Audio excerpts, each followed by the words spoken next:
তোমার বাড়ির মধ্যে টাইম কল একদম ডাইরেক্ট পৌঁছে দেব। আচ্ছা, কোন প্রতিনিধি এসে যদি আপনারে বলে যে আমি ওসব কিছু দিতে পারবো, ভোটটা আমার দিও,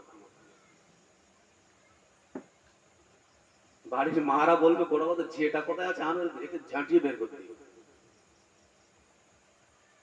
এই হলো আমাদের বর্তমান অবস্থা। আল্লাহ রাসূল বলছেন যে তোমরা যদি আমাকে ভোট দাও, আমাকে যদি নেতা বলে মানো, আমি কিন্তু তোমাদের বিনিময় দিতে পারবো। মানুষেরা, আমি রাসূলুল্লাহ সাল্লাল্লাহু তাআলা আলাইহি ওয়াসাল্লাম, আমাকে যদি ভোট দাও আমি তোমাদেরকে চাকরি দিতে পারবো না। আমি রাসূলুল্লাহ, আমাকে যদি নেতা বলে মেনে নাও, আমি তোমাদেরকে অর্থ দিয়ে সহযোগিতা করতে পারবো না।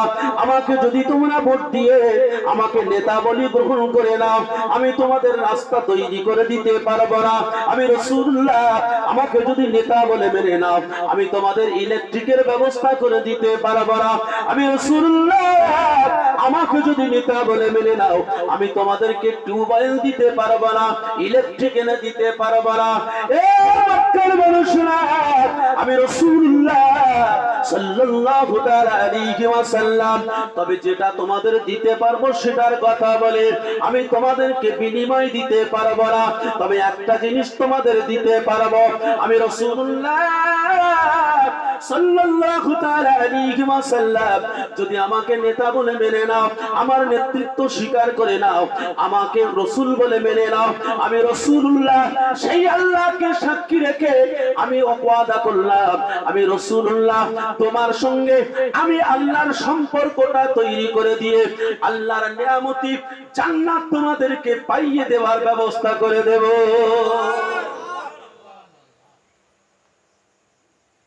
আমি অন্য কিছু দেব না।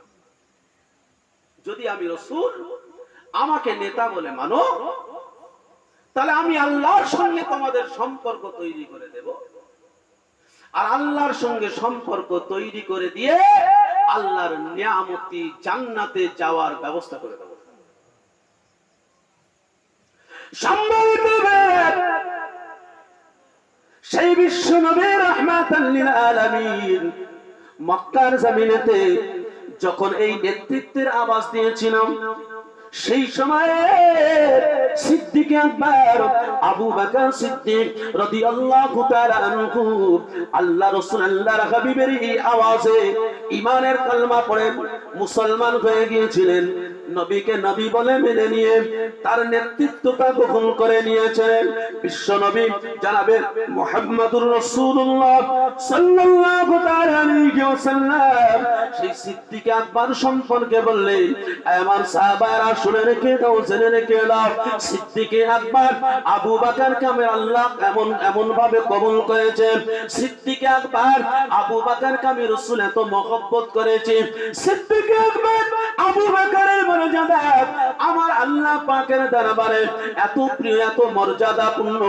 আল্লাহ পাক রব্বুল আলামিন तमाम উম্মাত উম্মতি ঈমানদার বান্দা বান্দি আমলনামা যদি একটা পাল্লায় রাখা হয়, আমার সিদ্দিক আকবরের একদিনের আমলের পাল্লাটা যদি একদিনের আমলটা যদি অন্য পাল্লায় রাখা হয়, तमाम ঈমানদারের ঈমানি পাল্লাটা, ঈমানদের আপনার तमाम মুসলমানের ঈমানদারের নেকির পাল্লাটা যদি এক জায়গায় রাখা হয়, আবু বকরের একদিনের নেকিটা যদি আরেক পাল্লায় রাখা হয়, তথাপি तमाम ঈমানদারের নেকির পাল্লার থেকে আবু বকরের একদিনের নেকির ওজনটা বড় ভারী হয়ে যায়।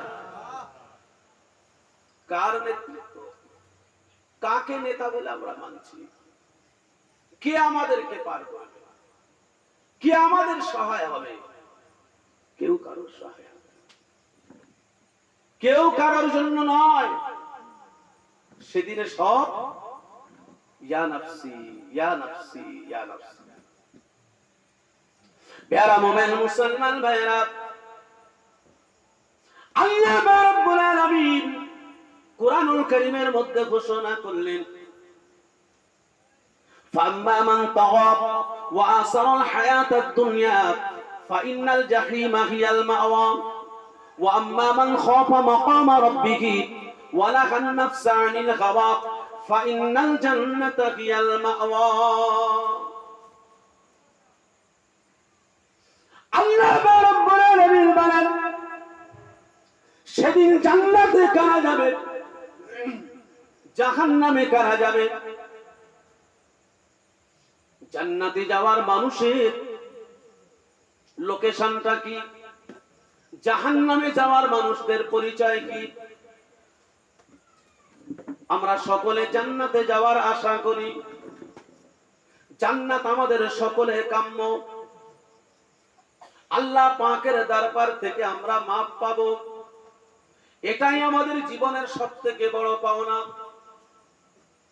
আমরা ইবাদত বান্দেগি যা কিছু করে, নামাজ পড়ি, রোজা রাখি, হজ করি, যাকাত দিই, তাসবিহ তাহলিল করি, তাহাজ্জুদ পড়ি, ইশরাক পড়ি, আওয়াবিন পড়ি, চাষ পড়ি, দান খায়রাত করি, যা কিছু করি, আমাদের মনের ইচ্ছা, আমাদের মনের খায়সাত, আমাদের দিলের তামান্না এটা আল্লাহ পাক যেন আমাদেরকে ক্ষমা করে আল্লাহর জান্নাত দান। বলুন আমিন। কি ভাই, এটাই তো আমাদের মূল চাহিদা, কি মূল ইচ্ছা কি? এটাই। একটা মানুষ যদি আল্লাহ পাকের দরবার থেকে ক্ষমা পেয়ে গেল, এর থেকে বড় নিয়ামত আর কি হতে পারে? তার তো জীবন সার্থক হয়ে গেল, তার তো জীবন সোনায় সোহাগা হয়ে গেল। কারণ আল্লাহ পাকের দরবার থেকে সে ক্ষমা পেল, এটা তার জীবনের সব থেকে বড় চাহিদা। আল্লাহ রাব্বুল আলামিন কুরআনুল কারীমের মধ্যে বললেন, ক্ষমা কারা পাবে, দয়া কারা পাবে, আমার দয়ার জান্নাত কারা পাবে? রব্বুল আলামিন কুরআনুল কারীমের মধ্যে বললেন, ফাআম্মা মান তাগা ওয়া আসারাল হায়াতাদ দুনিয়া ফাইনাল জাহিমা হিয়াল মাওয়া ওয়া আম্মা মান খাফা মাকামা রাব্বিহি ওয়া নাহান নাফসা আনিল হাওয়া ফাইনাল জান্নাতা হিয়াল মাওয়া। আল্লাহ রাব্বুল আলামিন বলেন, এই দুনিয়ার জমিনেতে যারা সীমা লঙ্ঘন করেছে, নিজের উপরে অত্যাচার করেছে, নফসের উপরে জুলুম করেছে, সীমা লঙ্ঘন করেছে, ফাম্মা মান তাগা ওয়া আসারাল হায়াতাদ দুনিয়া, তারা হায়াতে জিন্দেগিতে স্বেচ্ছাচারিতা জীবন যাপন করেছে, মন চাকে জিন্দেগি তৈরি করেছে, নিজের যেটা ইচ্ছা সেটা করেছে, নিজের খেয়াল খুশি মতো চলেছে, আল্লাহ পাকের দিন শরীয়তকে অবমাননা করে, দিন শরীয়তের উপরে কুঠার আঘাত করে তারা নিজেদের জীবন জিন্দেগিটা নিজেদের ইচ্ছা মতো পরিচালনা করেছেন। তাদের মধ্যে নামাজ নাই, তাদের মধ্যে দিন নাই, তাদের মধ্যে শরীয়ত নাই, তাদের মধ্যে কোরআন নাই, তাদের মধ্যে সুন্নাতে রাসূল নাই, তাদের মধ্যে রোজা নাই, তাদের মধ্যে হক না হকের পার্থক্য নাই, তাদের মধ্যে জায়েজ না জায়েজ কোনো ভেদাভেদ নাই। আল্লাহ রাব্বুল আলামিন তাদের সম্পর্কে বললেন, ফাম্মা মান তাগা ওয়া আসারাল হায়াতাদ দুনিয়া ফাইনাল জাহিমা হিয়াল মাওয়া ওয়া আম্মা মান খাফা মাকামা রাব্বিহি ওয়া নাহান নাফসা আনিল হাওয়া ফাইনাল জান্নাতা হিয়াল মাওয়া। আল্লাহ পাক বলেন, আমার রাসূল, আমার হাবিব, ওরাই জাহান্নামী হয়ে যাবে যারা আপনার সীমা লঙ্ঘন করেছে আর স্বেচ্ছাচারিতা জীবন যাপন করেছে, ওদের ঠিকানা হবে জাহান্নাম। স্বেচ্ছাচারিতা জীবন, মন চাকে জিন্দেগি, যেটা ইচ্ছা সেটা করব, যেটা খুশি সেটা করব, যেখানে ইচ্ছা সেখানে যাব। তবে আল্লাহ বলেন, বড় মেহেরবানি, তিনি কিছু জিনিস আল্লাহ আমাদের এখতিয়ার দিয়েছেন, আমাদেরকে স্বাধীনতা দিয়েছেন, আর কিছু জিনিস আল্লাহ পাক বান্দার সুবিধার্থে, বান্দার উপকারার্থে তিনি নিজ দায়িত্ব রেখেছেন। বলুন সুবহানাল্লাহ। এগুলো যদি আমাদের দিত, পটল খেত আর থাকতো না, সব ওখানেই চলে যেত। এমন কিছু দায়িত্ব যিনি রহমাতাল লিল, যিনি রব্বুল আলামিন, আমাদের খালিক, আমাদের মালিক, আমাদের লালনকর্তা, আমাদের পালনকর্তা, আমাদের সৃষ্টিকর্তা নিজ দায়িত্বে রেখেছেন। এই দায়িত্বটা যদি আমার আপনার দিত না, আর খবর হতো না। সামান্য জিনিস একটা বলি, মনে করেন আমাদের শ্বাস প্রশ্বাস, এই শ্বাস প্রশ্বাসের দায়িত্বটা যদি আমাদের দিত, যে বান্দা তোমার ইচ্ছা মতো তুমি শ্বাস প্রশ্বাস নেবে, এমন একটা সময় আসতো আমরা যা গাফিল, আমরা যা অলস, হয়তো কোনদিন অক্সিজেন নিতেই ভুলে যেতাম। তখন কি অবস্থা হতো? এই অক্সিজেন নিতেই ভুলে যেতাম। আল্লাহ পাক এই দায়িত্ব নিজ কুদরতি হাতে রেখেছেন, বলুন সুবহানাল্লাহ। আল্লাহ পাক, আল্লাহ তাআলা আমাকে আপনাকে স্বাধীনতা দিয়েছেন। বান্দা, আমি আল্লাহ তোমাকে স্বাধীনতা দিলাম, তুমি যা ইচ্ছা তাই খাবে, যা ইচ্ছা তাই দেখবে, যেখানে ইচ্ছা সেখানে যাবে। তোমার ইচ্ছা হলে মন্দিরে যাবে, ইচ্ছা হলে মসজিদে যাবে, ইচ্ছা হলে দুধ খাবে, আর ইচ্ছা হলে তুমি মদ খাবে, ইচ্ছা হলে নামাজ পড়বে, ইচ্ছা হলে পূজা করবে, সব তোমার এখতিয়ারে। কিন্তু এই এখতিয়ারটা আমি রব্বুল আলামিন আল্লাহ পাক সেদিনে তোমাদের থেকে বুঝে নেব। ইচ্ছা আমি আল্লাহ তোমাদেরকে আকল দিয়েছি, তোমাদেরকে বুদ্ধি দিয়েছি, তোমাদেরকে জ্ঞান দিয়েছি, তোমাদেরকে দ্বীন দিয়েছি, তোমাদেরকে শরিয়াত দিয়েছি, তোমাদেরকে রাসূল দিয়েছি, তোমাদেরকে কোরআন দিয়েছি। কোনটা করণীয় আর কোনটা পালনীয় আর কোনটা বর্জনীয় আমি আল্লাহ সিলেবাস দিয়ে দিয়েছি। আমি আল্লাহ তোমাদের সিলেবাস দিয়ে দিয়েছি। আর এখতিয়ার তোমাদের কি দিয়েছি, যেটা ভালো সেটাও তোমরা জানো, যেটা খারাপ সেটাও তোমরা জানো। সম্মানিত মায়েরা, আল্লাহ পাক রব্বুল আলামিন বলেন, আবার রাসূল সেদিনে যারা মন চাহে জিন্দেগি করেছেন, নিজের জীবন নিজের ইচ্ছা মতো পরিচালনা করেছেন, দ্বীনের উপরে নিজের প্রতি নিজেকে পরিচালনা করেন, শরীয়তের উপরে নিজেদেরকে রাখেনি, আল্লাহর হুকুম আহকাম পালন করেনি, তারা নিজেদের ইচ্ছা মতো চলেছে, এরা হবে কাল কিয়ামতের ময়দানে এদের স্থান হবে জাহান্নাম। فأما من طغى وآثر الحياة الدنيا فإن الجحيم هي المأوى وأما من خاف مقام ربه ونهى النفس عن الهوى। আর যারা আমি আল্লাহ পাকের দরবারে হাজির হওয়ার কথা খেয়াল করে, আমি আল্লাহ পাকের কাঠগড়াতে তাদেরকে হিসাব দিতে হবে, এ কথা তারা মাথায় রাখে, এই চিন্তা করে আমি আল্লাহকে ভয় করে, আমি আল্লাহর দরবারে হাজির হওয়া পোটা ভয় করে। স্বেচ্ছাচারিতা জীবন, মন চায় জিন্দেগি থেকে নিজেদেরকে নিবৃত্ত রাখে, নিজেদেরকে হিফাজত করে, তাদের জীবনটা আমার দেওয়া বিধানের উপরে পরিচালনা করে। আমি আল্লাহ রাব্বুল আলামিন তাদের জন্য আমার দয়ার জান্নাত রেখে দিয়েছি। আপনারা হয়তো জানলে জানতে পারেন, বাদশা হারুন আল রশিদ বিবি জুবাইদার সঙ্গে একটা মনোমালিন্য তৈরি হয়ে গেল। বিবি জুবাইদা ওই মনোমালিন্যের মধ্যে দিয়ে স্বামীর উপরে তুষ্ট হয়ে বলেছিল, লম্বা চওড়া আমি করছি না, সংক্ষেপে আপনাদের বলতে চাচ্ছি, ওয়া তারা কুল্লু উম্মাত ফাম্মা মান তাগা ওয়া আসারাল হায়াতাদ দুনিয়া। এই কথাটা বোঝানোর জন্য আপনাদেরকে বলতে চাই, বাদশা হারুন আল রশিদ বিবি জুবাইদার সঙ্গে মনোমালিন্য হওয়ার কারণে জুবাইদা স্বামীর উপরে রুষ্ট হয়ে রাগান্বিত হয়ে স্বামীকে বলেছিলেন, বাদশা আপনাকে দেখে মনে হয় আপনি একজন জাহান্নামী। স্ত্রী স্বামীকে বলছে আপনাকে দেখে মনে হয় আপনি একটা জাহান্নামী।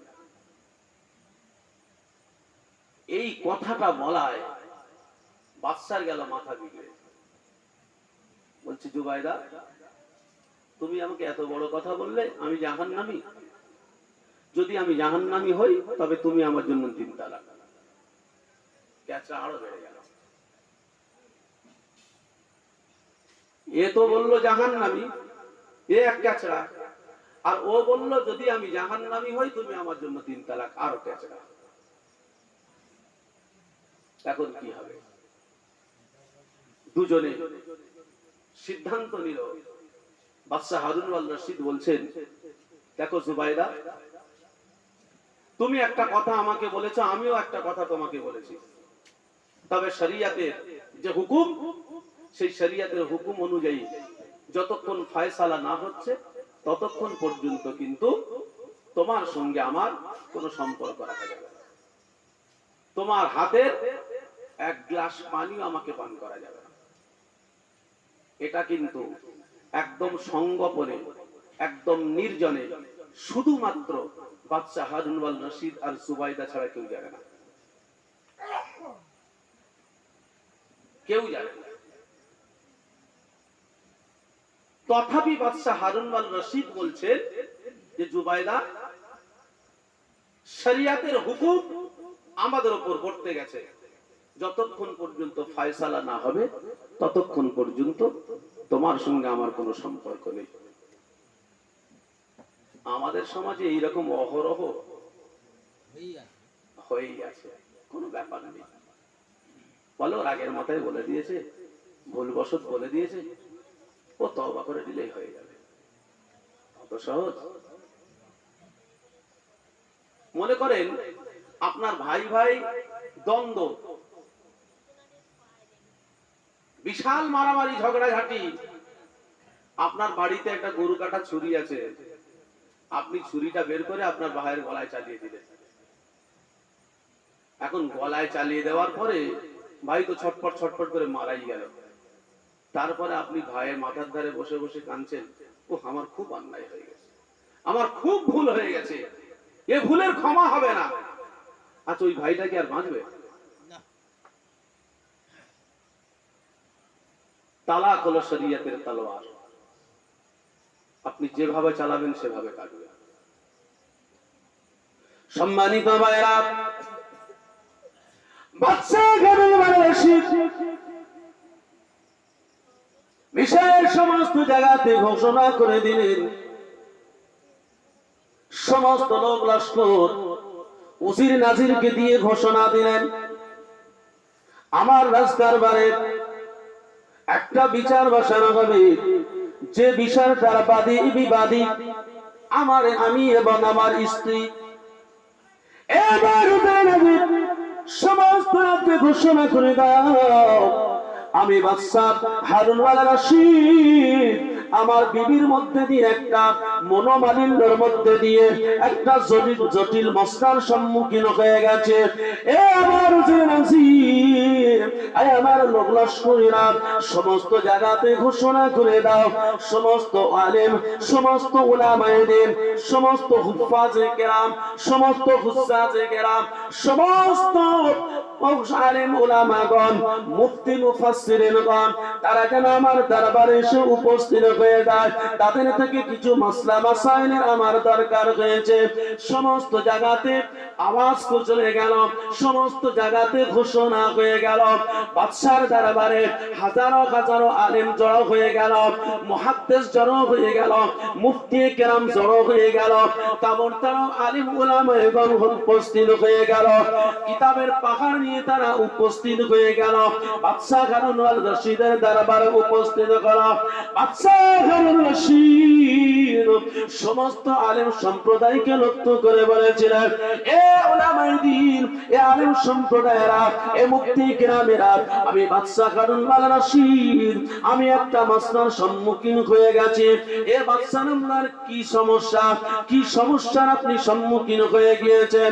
ওই সময় বাদশা হারুন আল রশিদ বলেছিলেন, আজকের এখন একটা সময়ে এমন একটা দিনেতে আমরা দুই স্বামী স্ত্রীর মধ্যে খোশ মেজাজে গল্প আলাপ করছি, পাচ্ছি না, কিন্তু ওর মধ্যে দিয়ে শয়তানি চক্রান্তে পড়ে এমন একটা মুহূর্ত তৈরি হয়ে গেল, আমার মুস্কানাটা আমার স্ত্রী বরদাস্ত না করতে পেরে আমাকে জাহান্নামী ফতোয়া দিয়ে দিল, স্বামী তোমাকে দেখে মনে হয় তুমি একজন জাহান্নামী। আর এই গোসাটা আমি বরদাস্ত করতে না পেরে আমিও তৎক্ষণাৎ বলে দিলাম, সুবাইদা যদি আমি জাহান্নামী হই তবে তুমি 3 তালাক। এ আমার রাজ্যের মানুষেরা, এ আমার দেশের মানুষেরা, এ ওলামায়ে কিরামেরা, আজকের তোমরা যদি এই ফয়সালাটা দিতে পারো, আমি বাদশা হারুন আল রশিদ জান্নাতি না জাহান্নামী?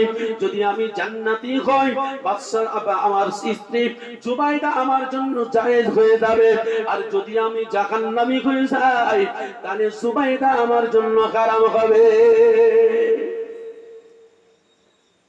বড় সমস্যা। জাহান্নাম আর জান্নাত, কার বাপের মাজাল আছে যে একজন মানুষকে জান্নাতি সাব্যস্ত করবে, একজন মানুষকে জাহান্নামী সাব্যস্ত করবে? বাদশা হারুন আল রশিদের এই প্রস্তাব সমস্ত আলেমে দ্বীন, উলামায়ে হযরত, বড় বড় মুফতি, মুফাসসির সকলে দরবারে হাজির। কারোর মাথাতে, কারোর মগজে, কারোর মাসলাতে কোনো উত্তর এলো না। এ বাদশা হারুন আল রশিদ, এ কেমন করে সম্ভব? আপনি জান্নাতি না জাহান্নামী এর ফয়সালা আমরা দিতে পারবো না। এ বড় কঠিন প্রশ্নের সম্মুখীন হতে হলো। এ রাসূলুল্লাহ, আমরা গাড়ি গাড়ি কিতাব নিয়ে এলাম, কিন্তু সমস্ত কিতাব তন্ন তন্ন করে খুঁজলাম, কোন মাসলাতে পেলে আপনাকে জান্নাতি বা জাহান্নামী কোন ফয়সালা দিতে পারলাম না। অবশেষে 9 বছরের একজন বালক বাদশা হারুন আল রশিদের বাড়ির সামনে দিয়ে রাস্তা দিয়ে হেঁটে যায়। এমতি সময় দেখতে পায় বাদশার দরবারে আলেমদের সমাগম, আলেমদের মেলা বসেছে। ওই 9 বছরের বালক জিজ্ঞাসা করলেন, ব্যাপারটা কি? ব্যাপারটা যখন তার কর্ণগোচর হলো, বলে আমি বাদশার দরবারে যাব, বাদশা নামদারের কাছে তার প্রশ্ন শুনবো, যদি সম্ভব হয় প্রশ্নের উত্তর ইনশাআল্লাহ আমি দেব। বলুন সুবহানাল্লাহ। 9 বছরের এই বালক বাদশা হারুন আল রশিদের দরবারে চলে গেলেন। বাদশা হারুন আল রশিদের দরবারে গিয়ে বললেন, এ বাদশা নামদার, এখানে বড় বড় উলামায়ে দ্বীন, এখানে বড় বড় মুফাসসির কিরাম, এখানে বড় বড় মুফতি আজম আছে।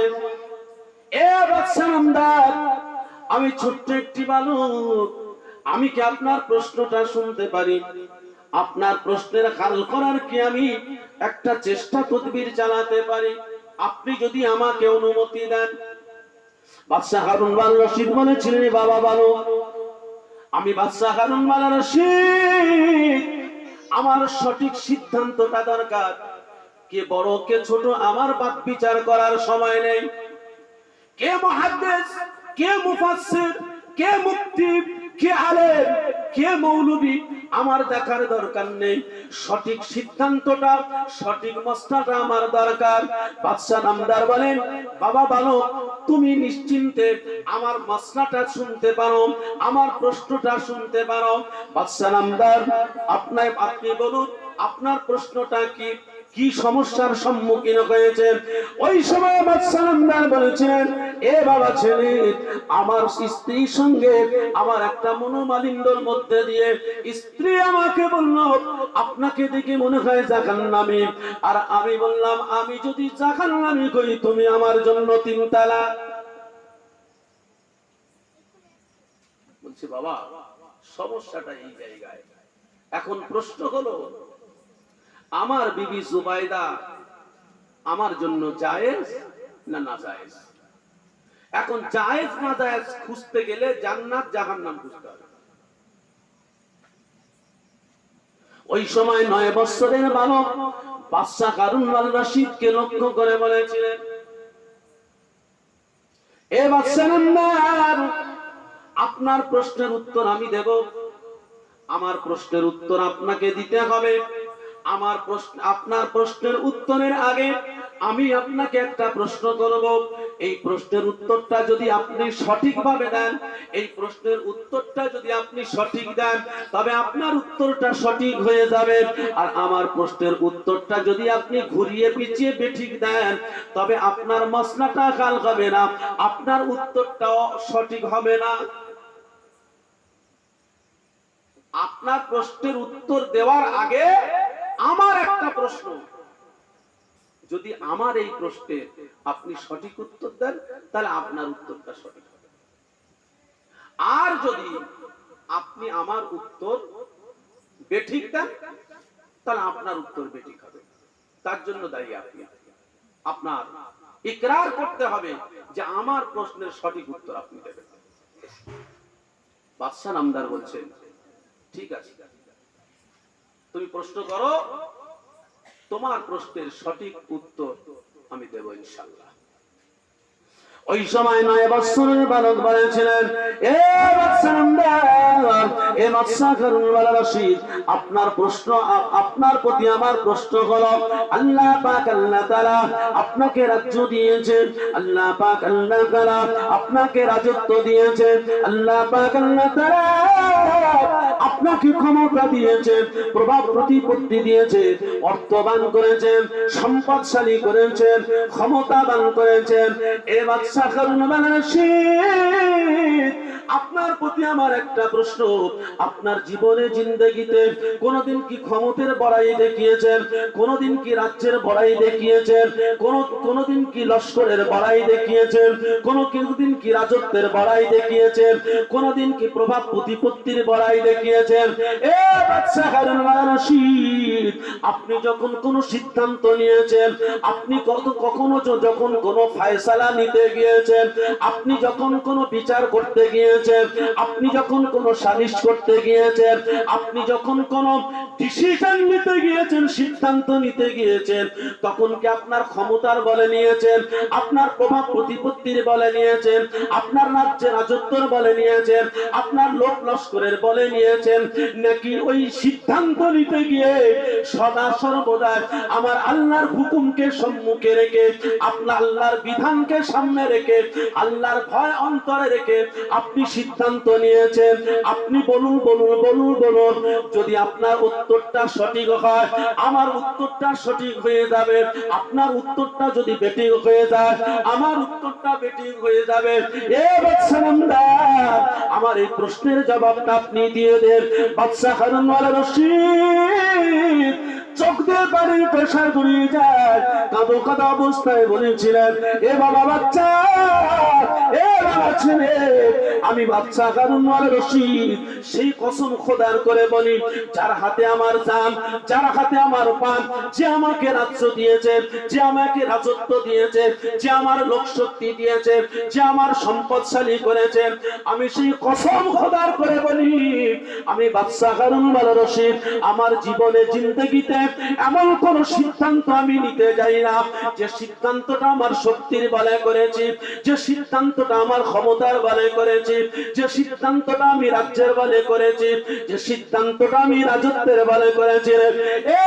ছেলে, আমি সমস্ত সিদ্ধান্তটা আমার আল্লাহ পাকের আইন, আমার আল্লাহ পাকের বিধানকে সম্মুখে রেখে, আল্লাহ পাককে হাজির নাজির মনে করে, আল্লাহর আযাব গজবের ভয় করে, আমি দ্বীন এবং শরীয়তকে সম্মুখে রেখে আমি প্রত্যেকটা কদম, একটা কদম তুলে আর একটা জায়গাতে যখন ফেলি, আমি প্রত্যেকটা কদম ফেলার পর ফেলার আগে আমি আল্লাহর হুকুমের দিকে তাকাই, আল্লাহর নিষেধের দিকে তাকাই।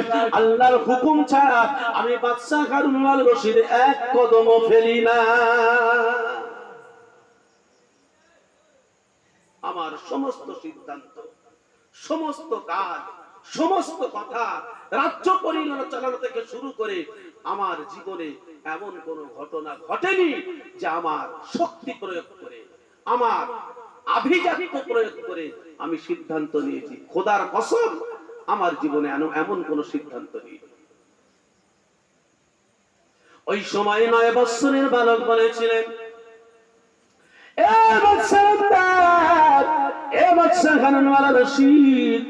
আপনার এই উত্তরটা যদি সঠিক হয়ে থাকে, আল্লাহকে সাক্ষী রেখে বলি, আপনার এই সিদ্ধান্ত, আপনার উত্তরটা যদি সঠিক হয়ে থাকে, আমি আল্লাহকে সাক্ষী রেখে, আল্লাহর কোরআনকে সম্মুখে রেখে বলছি, আল্লাহ পাক আল্লাহ তাআলা আপনাকে একজন জান্নাতি জান্নাতি জান্নাতি মানুষ হিসাবে নির্বাচন করেছে।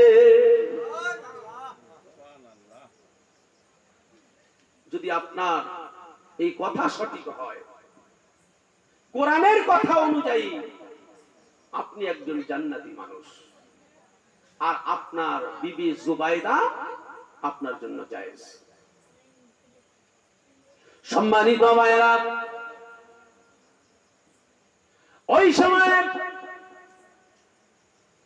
সমস্ত বড় বড় আলেম, মুফাসসির, মুহাদ্দিস এক জায়গা হয়ে ওই 9 বছরকে বালককে ঘিরে বলেছিলেন, এ বাবা বালক, আজকের আমরা গাড়ি গাড়ি কিতাব নিয়ে আসলাম, মাসলা মাসাইল খুঁজতে লাগলাম, সারাটা দিন কিতাব ঘাটতে ঘাটতে মাথা খারাপ হয়ে গেল। আজকের তোমার হাতে আছে কোন মাসলা, কোন কিতাব তুমি একেবারে খালি হাতে এনে, আর এত বড় বড় মুহাদ্দিস, মুফাসসির, মুফতিদের সম্মুখে তুমি কেমন করে এই উত্তর দিলে? আমরা তো এর উত্তর খুঁজে পেলাম না। তুমি কেমন করে বাদশাকে জান্নাতি সাব্যস্ত করলে?